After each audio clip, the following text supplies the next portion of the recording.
Okay. Hi, everyone. Thank you so much for joining us. My name is Hannah Crapo, and I'm the marketing manager here at Certiport. We're so happy to have everyone joining us for our Certified Academy Design session today. Now, this session is being recorded, so everyone will receive a full link to the recording after our presentation is wrapped up. Now, we want this to be collaborative. If you have some background noise, feel free to go on to mute so that we can make sure that we have a clean recording to share with all of our guests who aren't able to make it this afternoon.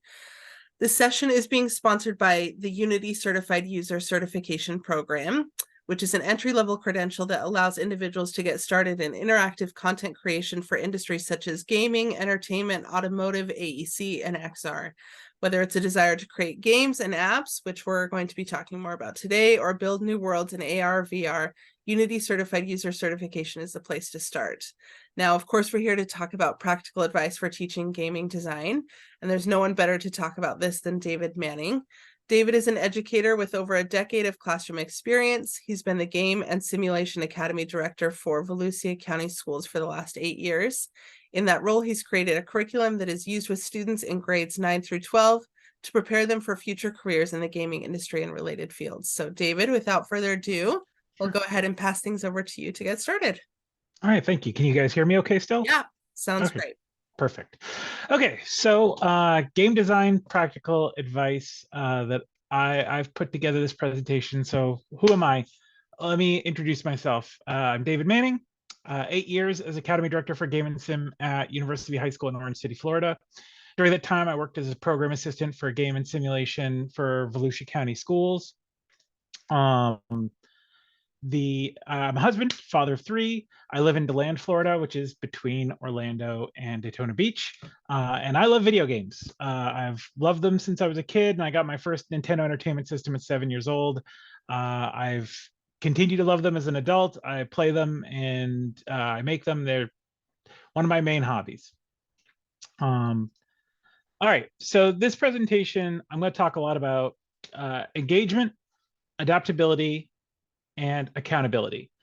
Those are the 3 tenets I would say are the most important for being a successful game design teacher. And some of them, it might surprise you even how I'm referring to them. Like, for example, adaptability is important for you as the teacher, but it's also important for the students to have. Accountability is important for you and the students. Engagement, if you're not engaged, the students aren't engaged. And I've broke stuff down into sort of these sort of subcategories here. I have there's no one size fits all. Play games, get students moving, be prepared for technology issues. Problem solving is the name of the game. Portfolios, and don't allow bad habits to form. So without further ado, let's get started. All right, so first let's talk about there's no one size fits all. So one thing that I've certainly seen as a teacher is different students have different needs.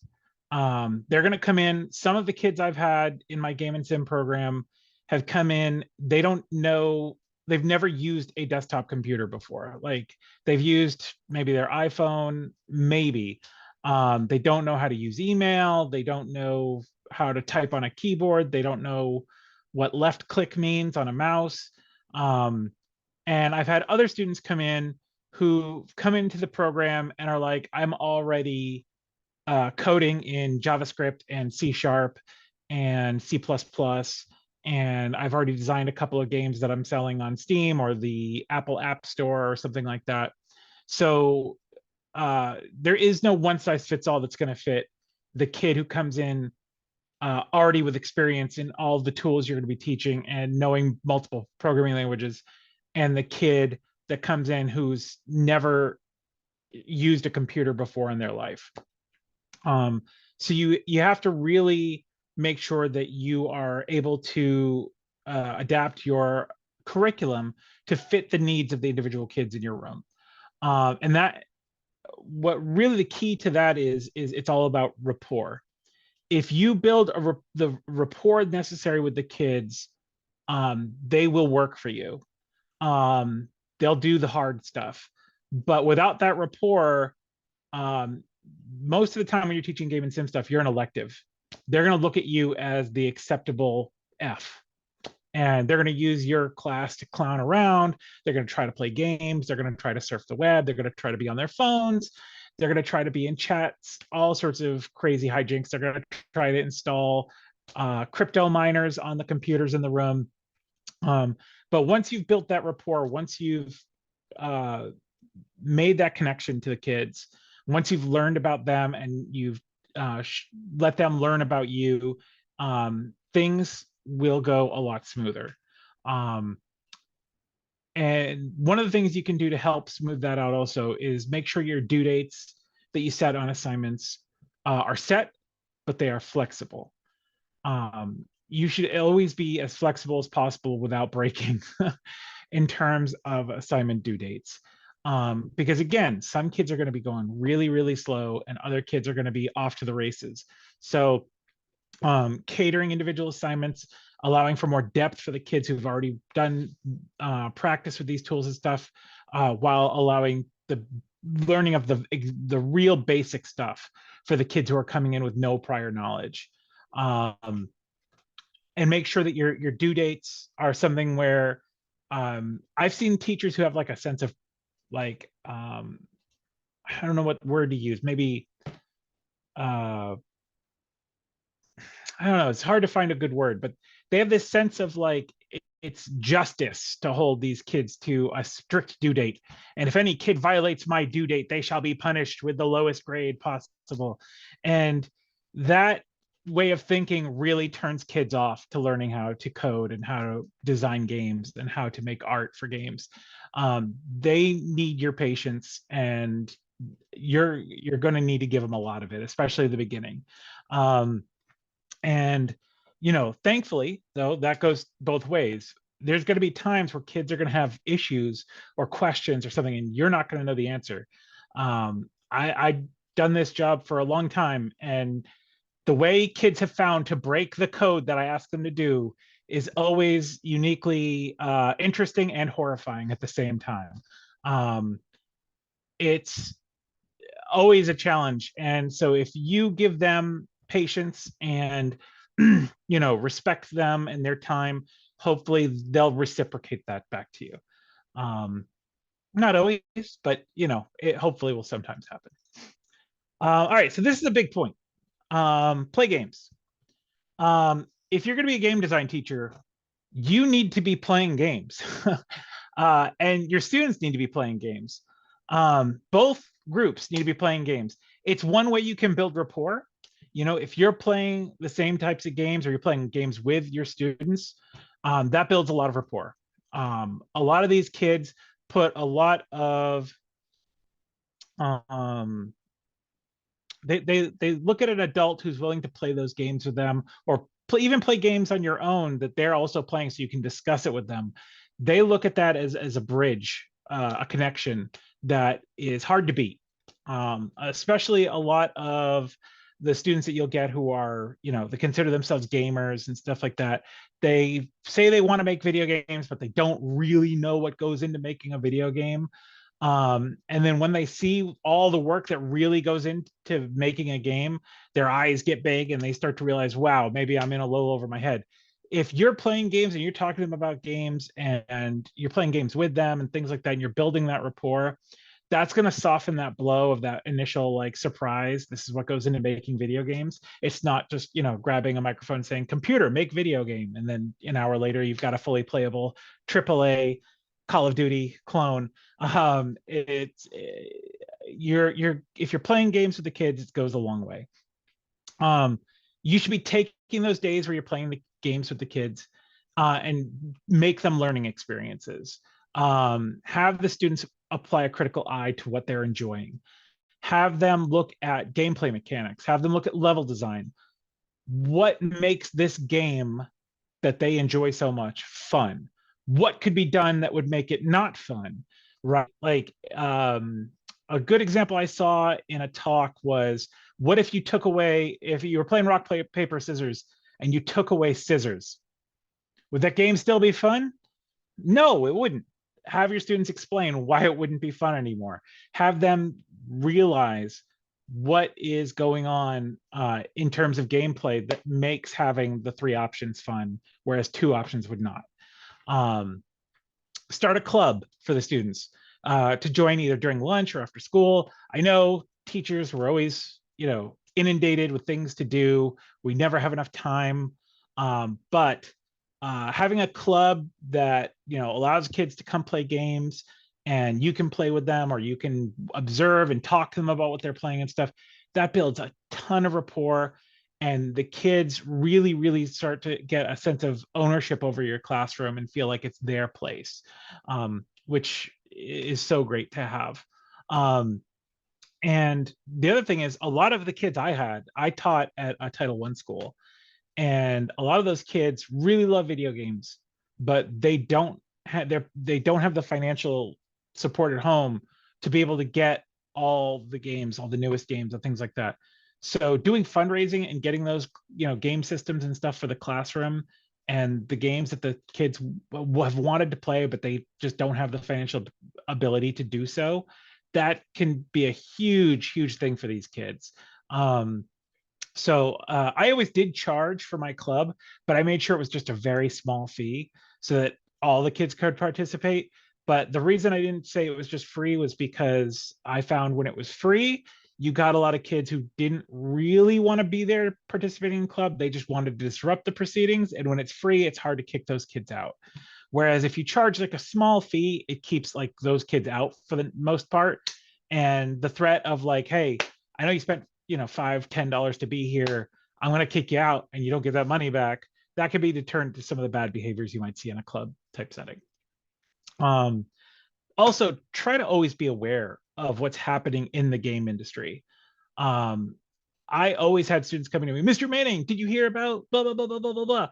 Yes, I heard about that. I am aware, and these are my thoughts on it. What are your thoughts on it? You want to be able to have a conversation about what's happening in the industry, both from an education perspective of like keeping your students aware of what's going on in the industry, but also from a rapport perspective, right? A lot of the kids are deeply, deeply invested in what's happening in the video game industry. If their favorite game gets a sequel announced for it, or it's announced that their favorite games servers are closing down forever and they'll never be able to play online with their friends again, that is a big thing in their life at that moment. And if you can share that with them, that builds a lot of rapport. But also, keeping the kids aware of like what's going on in the industry prepares them for working in the industry in the future. If they're going to go into the industry and their boss asks them some question about something that happened in the industry and what their perspective on it, if you've been talking to your class the whole time about current events and getting their read on it and stuff, those kids will be much better in much better position to be able to answer those questions and speak to what's happened in the industry and how their thoughts on it are, what their thoughts on it are and how they think it affects different things and so on and so forth. So if you can, try to also attend industry events.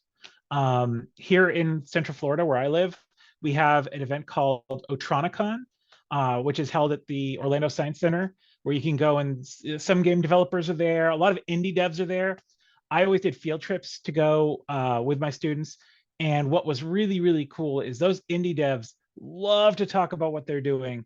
And they love giving out beta keys and stuff like that to students who are working on game design to get their feedback as beta testers and things like that. And the kids eat it up and they make those connections. And then, who knows? One of those indie games could go on to be a big success. And that student helped beta test for it and has met the developer. Maybe that's a job lined up for them in the future, right?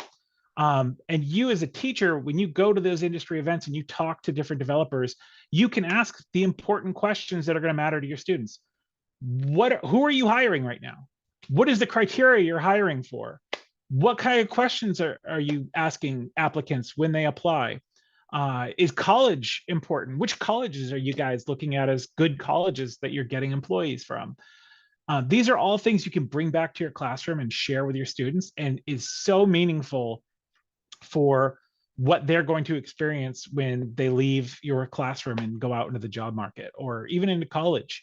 Picking a college, if all the developers are looking for students from DigiPen, and you have the option to go to DigiPen, um, yeah, that makes a big difference to the students to know which colleges are important, which ones give a good education that current employees have experienced and would recommend, things like that. All right, let's keep going. Be prepared for technology issues. Loss of internet and other technology issues will be common, so be prepared. Um, I could not keep track of the amount of times in a year we would lose internet, or we would lose electricity, or what have you, that would just pump the brakes on whatever lesson I had planned for that day. Um, Unfortunately, more and more of our stuff is in the cloud. So even an internet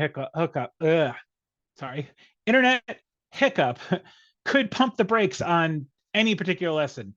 Um, Also, a lot of our applications required you to be on the internet and logged in order to access the license to use that software. So I always made sure I had offline lessons or activities prepared. Some really cool ones you can do with game design: have the kids start making a board game, have the kids play board games and write about the gameplay mechanics, have kids play board games and uh, create a design document for making a digital version of that board game that they've played. Um, have kids do a Jeopardy type questions and answers game where you take terms that you've been discussing or things like that, and have kids, break into teams. I always kept like a little thing of prizes on hand just to give out, like nothing that cost too much. But if you do go to those events, like some of the events I've gone to are E3, although it seems to be dead now, PAX, Otronicon, the Game Developers Conference, GDC. When you go to those conferences, they give you tons of little knickknacks at their tables, and you can just keep a little bucket of prizes that you can give out to kids when they do well in a game you're playing or something like that, for doing vocabulary terms or whatever it is that you want to work on them for that particular day. But yeah, the other thing that you may run into is with technology issues is often IT can sort of position themselves as the enemy, unfortunately. They love to block video game related stuff on the internet. And that is what you're teaching. So you constantly are going to be probably in communication with them, discussing like, hey, could you unblock this tool that we've been using for 3 years now and we use on a regular basis? Can you not block this other tool that we would, like to use, or something along those lines? Hey, we were watching these tutorial videos on learn.unity and you just blocked it on us. Can you please unblock that? It's going to happen a bunch. Also, installing game development software and the constant updates, like Unity has a lot of updates. You don't always necessarily want to update. Like if you're going through like learn.unity tutorials and stuff like that, you don't want to have the students update out of what the tutorial needs to work, right? But making sure that like, hey, this tutorial requires this version of Unity and this one requires this version of Unity. The ability to install that software often means you need admin rights to your computer lab, and a lot of IT departments will balk at that. So definitely start building a rapport with the IT department and let them know what challenges you anticipate facing. In terms of installing software, internet access, hardware can be a big deal. When I started as a game and sim teacher, the lab they gave me was all-in-one computers. They were just the monitor with the computer bits built in. They were less powerful than a basic laptop, and they would not run any of the software we needed to run. So letting your whoever you need to know at your district or whoever know, hey, we're going to need this type of hardware. Typically with game development, one of the most important pieces of hardware that your computers need is the video card. You need a discrete video card and it needs to be up to snuff. We did a lot of stuff with VR and stuff like that. That requires a higher end video card than what a lot of schools anticipate or budget. And you need to stay on top of them because they will sometimes go, well, what computer do you need? And you'll say, okay, the minimum requirement to do this VR thing we want to do is like a GeForce 1060. And they'll go, okay, we got you a computer with a GeForce card. And it's not a 1060. It's like 15 steps below a 1060. But they just saw GeForce and were like, great, we're good. We got it. This teacher's going to be so happy. And now you can't do any of that VR stuff that you had planned. Um, Also, don't plan for technology you don't have. If you really want to do VR stuff and you don't have that tech, put it on the back burner until you get the tech. Uh, Cross your fingers, hope you get it. But a lot of times, even if you're promised, like, hey, you're going to be getting this tech, it's going to be capable of doing what you want. Things happen, and you don't want to be scrambling to create all new lesson plans at the last minute because IT didn't come through for you, or the district ordered the wrong equipment, or whatever it is. Okay, let's keep going. Problem solving is the name of the game. So you need to model yourself problem solving for your students because it's what employers are looking for from your students. You don't ever want to just throw your hands up and say, like, this is an unsolvable problem. Work through what you're doing to solve the problem with your students. And if it's not something you can solve right there and then, explain that to them. Explain what your plan is to eventually solve the problem, or why that problem is not going to be able to be solved in the immediate future because there's other problems or something like that. But always come at things from a problem solving perspective, because that's what employers are looking for. I have a friend who worked at EA Games, and the story he always loves to tell about his when he applied to work at EA Games was the employer asked him, they handed him a paperclip and said, hey, we want you to create something with this paperclip that solves a problem and sell it to us. And so he took the paperclip and he bent it into like a little clothes hanger. And he was like, oh, well, this is a clothes hanger. I can hang my, jacket off the back of my chair. And now when I get hot when I'm working, I don't have to have my jacket, either on or on my desk. I can just hang it off the back of my chair and it doesn't get dirty. And this clothes hanger that I've made out of a paperclip will take care of it for me. And he got the job because that problem solving acumen is something that they're looking for. Especially a lot of our students will probably start off in the game industry, if they go into the game industry, as quality assurance testers. It's usually low man on the totem pole. It's usually the beginning job. And quality assurance testers need to be problem solvers. Just reporting there's a problem is not as valuable as saying, here's the problem and here's where I think what's causing the problem and here's how I think the problem needs to be solved. That is the type of person who move up through the company potentially and get other higher jobs than the person who's just like, hey, if you replay this level of Madden 15 times, something goes wrong. I don't know why. I don't know what to do to fix it, but something goes wrong. That person may not move past quality assurance, whereas the person who's problem solving will, if the person who doesn't problem solve even gets the job, which is difficult. The game industry is a behemoth in terms of money. It makes more than the movie industry and the music industry combined, but it seems to be a really small place in terms of everyone seems to know everybody. And there's a lot of people vying for a much smaller pool of jobs.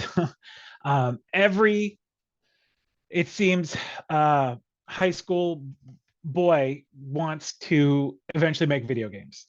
And it's an overstatement, obviously, but there's a lot of them. And most of them won't go on to that career.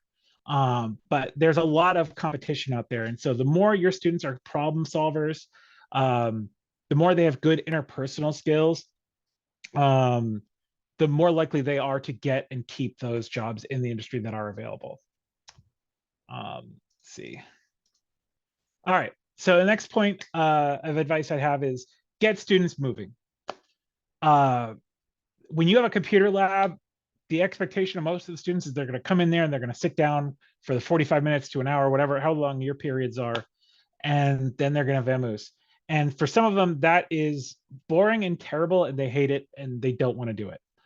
And it seems like it'd be so easy as a teacher to be like, well, I guess game development just isn't a future career for you, kid, because you're not able to sit there for even 45 minutes. What are you going to do when you work an 8 hour or on crunch, a 14 or 16-hour day? You're not going to be able to handle it, kid. Get out of here. Um, the much better solution is to get the students moving. Role play scenarios with the students to help them visualize and be more engaged. I had students ask me before, like, Mr. Manning, who do you think is the class clown in our class? And my answer is always the same. It's me. I'm the class clown because I'm getting up out of my desk. I'm jumping around. I'm making a fool out of myself because the students will remember it. They'll remember me making a fool of myself. When I'm teaching them how I did a game maker lesson on friction, where I had to describe what the friction GML code did, and how friction 0 meant that the thing was free moving, and friction 1 meant it was at a dead stop. And so what I did was I had the students watch me as I sort of acted like a ping a pinball bouncing around the room with friction 0. And it's friction 1, and I'd stop. And friction 0, and I'd start being a pinball around the room again. And kids would be laughing and stuff. But one thing you'd notice is even the kids who you'd always have to talk to about their phones and stuff, while you're being a fool showing them how the friction command works, their phones are down. They're looking at you. They're listening. They're paying attention. So anytime you can take anything you're teaching and make it into something more physical, more up and at them, get the students up out of their chairs, they'll groan. They'll be like, oh, we don't want to get out of our chairs. We just want to sit here and, write our notes or whatever. But the lessons they tend to remember better are the ones where they were up out of their chairs doing something active, right? And always ask for feedback on stuff. How do you understand? I always did like thumbs up, you understand, thumbs to the side, you kind of got it, thumbs down, I have no idea what's going on, Mr. Manning. Please, can you explain that again? And that was typically a good way to tell whether the kids were following along or not. I have the habit of, because I've played video games so much and have been so technologically savvy my whole life, I always had an issue where I would use terms that I just assumed the kids understood, and a lot of kids didn't. So that was an invaluable tool for me, where they would show their understanding of, wow, there was a term there you used. I have no idea what that is. Like just something as simple as RPG. And, you'd have some kid who's dressed in all camouflage in the back of the room give you the thumbs down they didn't understand. And you're like, yeah, what did you not understand? Why are you talking about rocket propelled grenades? And you're like, no, RPG in this context is role playing game. And oh, what's that? And then you'd go into a discussion of what a role playing game is, or even FPS. Even in the game industry, there's two types of FPS. There's first person shooter and there's frames per second. So sometimes you'll just use the term FPS and some kid will be like, did you mean frames per second or first person shooter? Because we're talking about a first person shooter, but you said FPS is the context of it seemed like you were talking about frames per second. And you can forget that, when you're preparing this stuff sometimes, that the kids are new to this and they're learning this for the first time, and these terms aren't second nature to them. And so having them do that stuff is really helpful. The other thing is have your students who are super advanced, that kid who came into the room who knows 3 programming languages and has made multiple games and stuff, that kid should be moving around the room helping you with other kids. There's no better teacher than someone who just learned it themselves for the first time. And so having those kids who have been there in the trenches learning it for the first time recently, having them come and help their fellow students and rewarding them for that is invaluable. That can be some of the best learning with your kids in your classroom will do. All right, let's keep going. All right, portfolios. Extremely valuable. Colleges, employers, they want to see what your students capable of when they're going out into either the collegiate world or the workforce. Having your students make a portfolio that they can take with them to college or to the workforce is invaluable. I had so many students come back to me over the years and go, Mr. Manning, I hated keeping my portfolio up to date and stuff like that. But I showed this employer my portfolio that I've been working on since high school. And it was one of my high school projects that I did as a lark that really impressed them and made them ask me to join the team. So thank you so much for asking me to do that. I had one student join the military and was like, because I had this portfolio of stuff I did of design, they put me in a design role in in the military. I do design stuff instead of being out, with this friend of mine who enrolled at the same time, who's doing stuff he doesn't like. I get to work on computers all day in the military, and I have a blast. I love my job. Thank you so much, Mr. Manning, for having me make that portfolio and keep it up to date and stuff like that. So these portfolios are really valuable, and it's something that the students should continue to do when they're out of your classroom. Impart on them that this is what employers are looking for. They want to see that portfolio of an artist's work or a coder's work or something like that. It doesn't, of course, need to be a physical portfolio. You can have a digital portfolio. Bring it to the employer on a keychain, key fob, USB drive, or just create a online deposit. You can give them a link to it, an email. Hey, here's a portfolio of my work. Please take a look. And that is something employers are definitely looking for after numerous conversations with people who are doing employing for either AAA games or even indie developers. They want to see a portfolio. They want to know what you are capable of. They want to know why they should go with you and not the 100 other people who applied for the position at the same time as you. And that portfolio really stands out and makes you a known quantity for them, something that they can feel confident in offering you a position, even if it's just an internship. That's an important thing. All right. Don't allow bad habits to form. Breaking a bad habit is a lot harder once it becomes a learned behavior. I really harshly on bad habits of programming and stuff when I do those things. And I've had students go, wow, you are really harsh, Mr. Manning, saying that we only get 50% credit if we, use if our code isn't written to the specs that you told us to write to. That's harsh. Yes, it is. But the reason I'm doing it right now is I need you to learn the correct way to do it first. Because once you've gotten this to be the way you do it, it is so hard to undo that. Forgetting semicolons or encoding, or when you're doing art, you know, not sketching things before you just start drawing and things like that. These bad habits can become ingrained in you, and it can make your work life a lot harder than it needs to be. So I've always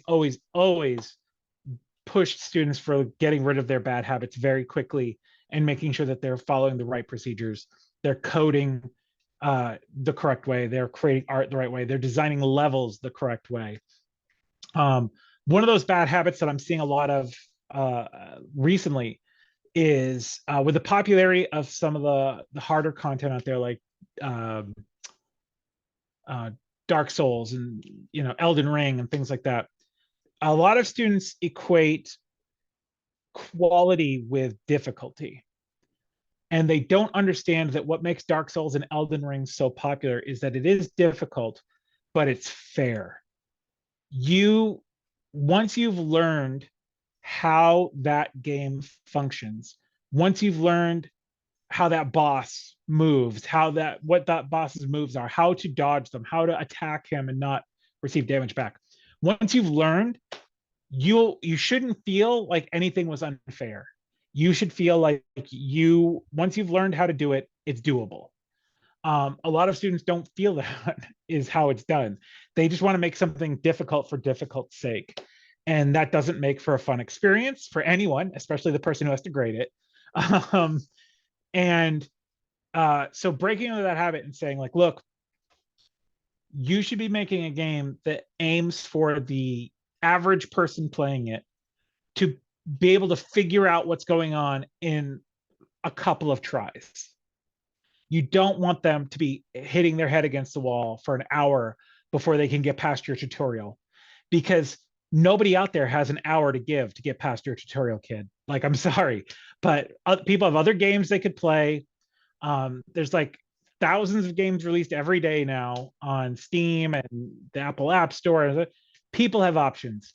Your super difficult game isn't necessarily a must-have for them. So you need to make sure that you are coding your games, that you're designing your games, you're designing your levels in such a way that they are fun, that even if they're difficult, they feel like they're fair and they're fun. I do a lot of tabletop role-playing games with the students to also teach them a lot of those game design principles, like Dungeons and Dragons, where they learn like, well, if if you guys are level 1 and I throw this creature into the game that's designed for a, level 20 group, and it just kills you all in the first turn, was that fun? No, it's not fun. But if I throw a creature in there that is designed for level 1 adventurers, and but it's maybe a little on the hard side, but you guys managed to overcome it, was that fun? Yeah, probably was. So you always have to thread that needle of difficulty, and a lot of the kids nowadays need that kind of to hit home. They don't quite grasp it at first. Another bad habit that I've seen a lot lately is copyright. Well, I've always seen it. Copyright issues. The first thing I always taught in my classroom was copyright law, because no matter what, every single year, you'd ask for a student to make an original character for a video game, and you'd get Sonic the Hedgehog. Every year, at least one kid has got to give you Sonic the Hedgehog. Now, he might be green instead of blue, and his sneakers are orange instead of red, but it's Sonic the Hedgehog. And they might call him Zonic or Bonic or, whatever. And you have to explain to them, like, look, you can parody something that is part of fair use, but Sega has lots of really expensive lawyers, and fair use is a legal defense, not a right. And do you want to spend the first couple of months of development of your game fighting a team of Sega lawyers, or do you want to create a character that's really yours? So that's one of the things I always hit home, because a lot of the kids are like, I want to make a Mario game, and I'm going to make Mario, but he's got a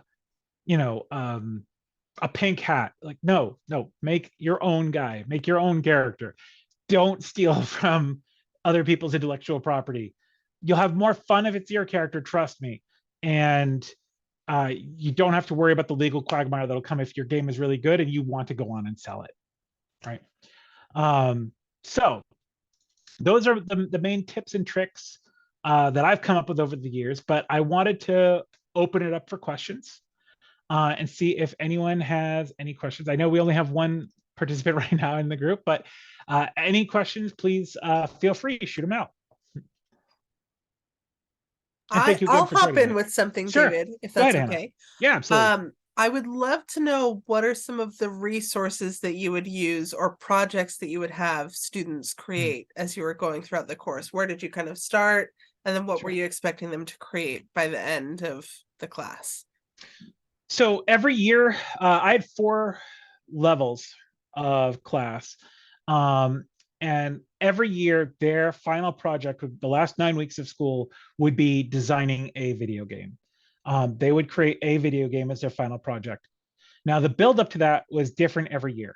The first year, we'd start off with copyright law, and the expectation was, that they could cite the basics of American copyright law by the end of that particular unit. Then we'd move on to the first year was foundations. So we'd probably go into, at that point, the basics of Windows, because a lot of kids would come into my program. It was a Title I school. These were not upper income kids. Some of them have never used a Windows computer before in their life. So we actually used to do industry certification with Windows OS for the first year students. But when that test went, we switched over to the ITS, was it device configuration and management test. And that gives the kids a great foundation in how Windows computers work. And then once they've got like how to use a mouse and a keyboard and all that stuff and how to turn their computer on, access their files and set everything down, we would go on to the basics of coding and game design and art in games, the foundations of it. And then the last 9 weeks would be making a game. For that actual game design stuff, I would try to avoid doing a lot of the drag and drop stuff because um, it sort of got them to a false sense of easiness. They'd be like, oh, I made this game where I'm playing Breakout. It only took me an hour in Scratch. I guess I'm a coder now. But then when you'd be like, okay, now we're going to actually write code, their heads would explode. So I would always start them off with easier coding tasks, but they were actually writing their own code right from the beginning. A tool I used for that was a program called Game Maker Studio. And then that's for year 1. Year 2, we would use a program called RPG Maker. And year 2 was my design class. That's where we get into, let's do character design, world design, story, all that stuff. And then we do RPG Maker because RPG Maker didn't require a lot of coding. It's more pseudocode in that one. It's a lot of drag and drop stuff, but it allows them to flex their design muscles and really do, here's how to make the world. Here's how to make the characters. Here's the character interaction. Let's focus on the story. And then in year 3, we'd go to Unity. Whether they were artists or programmers, they would do Unity. And with Unity, we do the Unity industry certifications. The programmers would do the C# programming. The artists would do Unity artist user. And we would try to get all of them the VR certification and have them doing VR projects. The VR projects in Unity always were super, super popular. Like the kids loved anytime you told them they were going to be working in VR. However, it was a technical nightmare for me. Like the worst technical nightmare. Our school district liked to block the Oculus headsets we had because Facebook owns Oculus.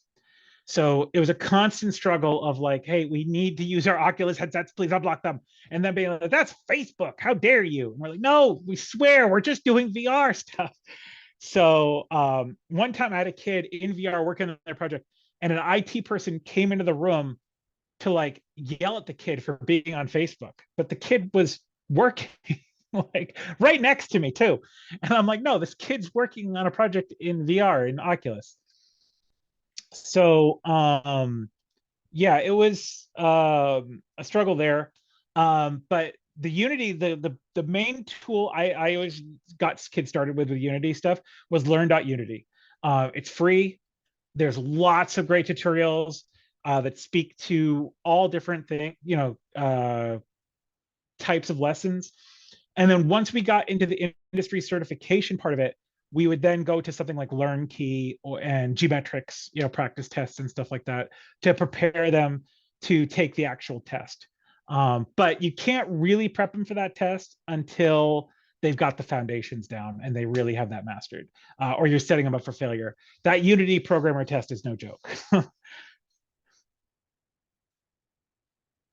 I'm curious, Mike, do you offer the certifications at your program, or is this all kind of new for you?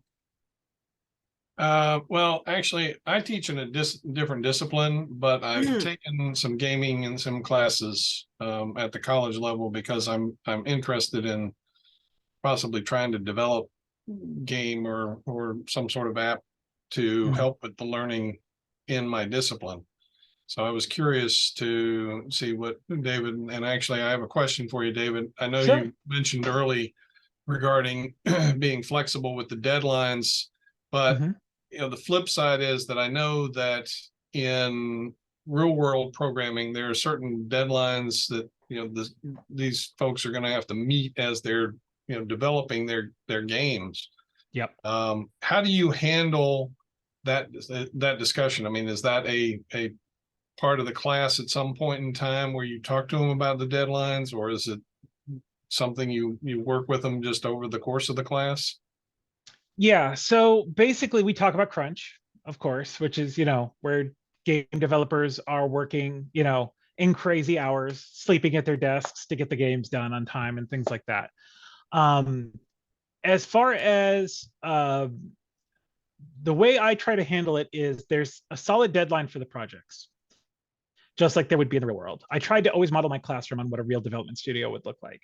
Sure. And there's a hard deadline.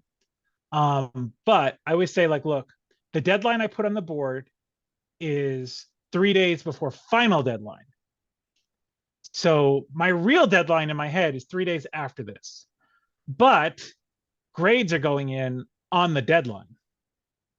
So you have 3 days after grades go in to turn in the late assignment, unless you come to me with something where I need to push back that typical 3 days, right? And I say, that's because you guys are students. You guys are still learning this for the first time. You know, you're not seasoned pros where I can say you're all going to finish at the same time and things like that. But just know, if you were in a game studio and you were constantly missing your deadlines, they would replace you very, very quickly. And you would be blacklisted and no one would hire you from that point on, probably. So it is something we discuss. You know, you could be holding back $1 billion franchise because you didn't finish your small task on time. No one's letting that go. Like, and the other thing is, I always push hard for, if you really want to do this, like if this is really your passion, what you want to do, you need to be self-motivated and you need to be able to say, I'm going to work now, because your boss is not going to be standing behind your shoulder being like, work, work, work, get off YouTube, work. You know, your boss is just going to fire you if you're not. Like, it's just, you're done. There's no second chances or anything like that most of the time. So you need to be able to sit there at that computer and plug away. We did field trips to EA Games, and EA Games gave out free breakfast cereal to all employees here where we live. And the students were like, that is so cool and so nice of EA Games to give out free breakfast cereal to their employees. That is just such a wonderful, nice thing for them to do. And I was like, hey guys, why do you think they do it? Do you really think it's just because they're nice? And they were like, well, why else would they give their employees free breakfast cereal? I'm like, because if you have to go out to eat breakfast, you're not at your desk working. And they were like, what? Like, they're giving them free breakfast cereal so they don't leave their desk? Yes, that is 100% why they're giving this employees free breakfast cereal. And it blew their minds. They were like, wow, that's so dark and twisted the way you put it, Mr. Manning. I'm like, no, it's just business. They need you at your desk finishing your job, because this game, you know, if they're working on Madden NFL football, that game's going to sell a lot of copies and it's going to affect their stock price a lot. If it gets delayed because their employees are off getting breakfast, that's a no-go. They need their people working. And so that was a big eye-opener for a lot of those students. You know, like, you are going to be chained to your desk if you're working for one of these AAA publishers. You are going to have to work really hard. And it's a lot of competition out there to replace you. So if you're not working hard, they will replace you. And some kids said, okay, maybe this, you know, isn't for me. And I'm sorry, Mr. Manning, I love your class, but I don't think I could do that. I'm like, no, that's awesome that you figured that out in high school and not after spending $80,000 on your college degree. That is amazing that you figured that out in high school. Yep. Congrats.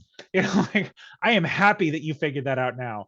And, you know, this could still be a hobby for you or something like that you do on the side or whatever. But if you know that sitting at a desk for more than 8 hours a day is going to drive you up the wall, don't put yourself through this. Don't do it. And they were like, yeah, yeah. And some of those kids, even who said that I couldn't do it, by the end of the program, they changed their tune too. And we're like, you know what? At first I thought there's no way, but now that, like, I know all this stuff and I'm using it, you have to pull me away from my desk when I'm working on a project. And so, you know, but at least they've got that happening in their heads, especially at the younger levels where there's a chance to U-turn before they've spent all that money on college. So yeah, but there's always that give and take with deadlines. You know, if a kid comes to me and is like, can I have an extended deadline? You're like, why? They're like, new game came out yesterday. You're like, ooh, it's not a great deadline pusher. But I also was playing it last night, so yes. You know, but you know, at the same time, you have that kid who's like, hey, I have to work at night because my family doesn't make enough money to pay our rent. And I didn't get a chance to finish this particular project. Can I have an extra day? Yeah, absolutely. You want to show them as much empathy and stuff as you can. They're still high school students. They're still learning. Just make sure they understand in college and in the workforce, it's not going to play out that way. I hope that answers the question. It did. It did. Yeah. Thank you. No problem. Any additional questions, Mike, that you wanted to ask? Well, nothing that that really comes to mind. Although I do have to say I'm sorry I didn't get to be in a position to take Dave's class. Okay. We I all actually got are. that I a feel lot. like Yeah. that's the dream. And I will say, and I wanted to drop this in earlier, but I didn't want to disrupt your flow, David, that Mhm. we have David actually presenting this summer at our Certified Educators Conference. So I don't know, Yes. Mike, if you've heard of that, if you're planning on attending. It's in June in David's neck of the woods in Florida. And so he's Mhm. going to be hosting a breakout session about Unity and teaching gaming design. So kind of an expansion on this discussion that we're having here. So let me drop the link into the chat so that you can learn a little bit more about that, just in case you're interested. But it's June 26th through the 28th. And we would love to be able to have you there to learn a little bit more about Unity. And the other thing I just wanted to call out, since we're running close to the top of the hour, running out of time, is that as part of this Certified Academy Design program, we do offer a boot camp.